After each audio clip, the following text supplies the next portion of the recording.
नमस्कार। आज हम रॉयल रिसर्च के एक लेख पर बात कर रहे हैं। MySQL सॉफ्टवेयर, मूल से उन्नत अवधारणाओं तक। इसके जरिए हम समझने की कोशिश करेंगे कि MySQL आखिर है क्या और ये आज भी इतना जरूरी क्यों है। बिल्कुल। ये लेख काफी अच्छे से बताता है कि MySQL, जो कि एक open source relational database management system है, RDBM जिसे कहते हैं, ये कैसे छोटे प्रोजेक्ट से लेकर बड़े बड़े एंटरप्राइज सिस्टम्स तक, मतलब हर जगह इस्तेमाल होता है। लेख के हिसाब से यह सिर्फ एक टूल नहीं है, मॉडर्न वेब का एक बहुत इंपॉर्टेंट हिस्सा है। तो MySQL असल में है क्या? मतलब सिर्फ एक डेटाबेस? लेख क्या कहता है इस बारे में? हाँ, उससे ज्यादा। लेख साफ करता है कि ये एक RDBMS है, डेटा को स्टोर करने, मैनेज करने और निकालने के लिए SQL मतलब स्ट्रक्चर्ड क्वेरी लैंग्वेज का इस्तेमाल करता है। इसे 1995 में MySQL AB ने बनाया था। अब तो Oracle के पास है, लेकिन लेख इस बात पर जोर देता है कि इसकी जो ओपन सोर्स वाली पहचान है वो आज भी कायम है। डेटा को टेबल्स में रखता है, ये रोज और कॉलम्स, मतलब काफी मुनज्जम तरीका है। और ये लैम्प स्टैक है ना, Linux, Apache, MySQL, PHP, Python, Perl, उसका हिस्सा होने की वजह से भी शायद काफी पॉपुलर हुआ। लेकिन क्या कारण बताता है कि लोग इसे क्यों चुनते हैं? आज तो इतने सारे ऑप्शंस हैं। हाँ, लैम्प स्टैक ने तो इसे काफी पुश दिया। लेख कई कारण गिनाता है।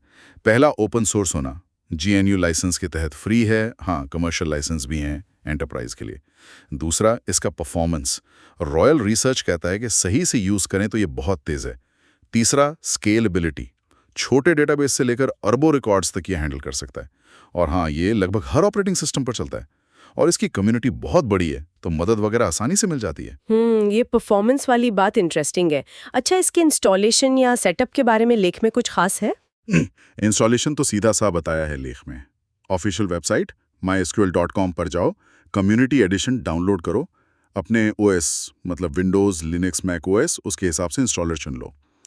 लेख MySQL 8.0 का जिक्र करता है, जो अगस्त 2025 तक स्टेबल रिलीज थी।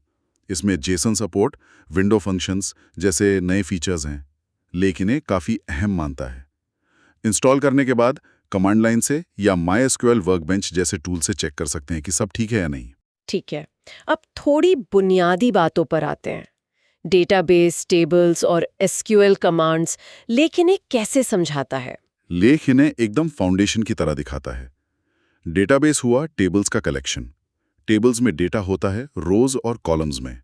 और SQL कमांड्स जैसे create, insert, select, update, delete, ये डेटा से इंटरैक्ट करने के तरीके हैं, इंस्ट्रक्शंस हैं।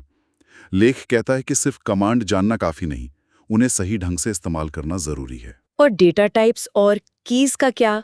प्राइमरी की, फॉरेन की, लेख ने कितनी इंपॉर्टेंस देता है? बहुत ज्यादा। लेख के हिसाब से सही डेटा टाइप चुनना, जैसे INT, वारचार, डेट वगैरह, स्टोरेज और परफॉर्मेंस दोनों के लिए जरूरी है। और प्राइमरी की मतलब हर रो की यूनिक पहचान, और फॉरेन की जिससे टेबल्स जुड़ती हैं और डेटा की इंटेग्रिटी बनी रहती है, उसे तो लेख डेटाबेस डिजाइन का दिल कहता है। एक तरह की चेतावनी भी है कि इन्हें नजरअंदाज करने से बाद में बड़ी दिक्कतें आती हैं। समझ गई। अच्छा, थोड़ा और आगे बढ़े तो जॉइंस और इंडेक्सेस, ये तो अक्सर परफॉर्मेंस से जुड़े होते हैं। लेख क्या कहता है? बिल्कुल। लेख जॉइन को जरूरी बताता है अगर कई टेबल से जानकारी एक साथ निकालनी है, जैसे इनर जॉइन, लेफ्ट जॉइन वगैरह।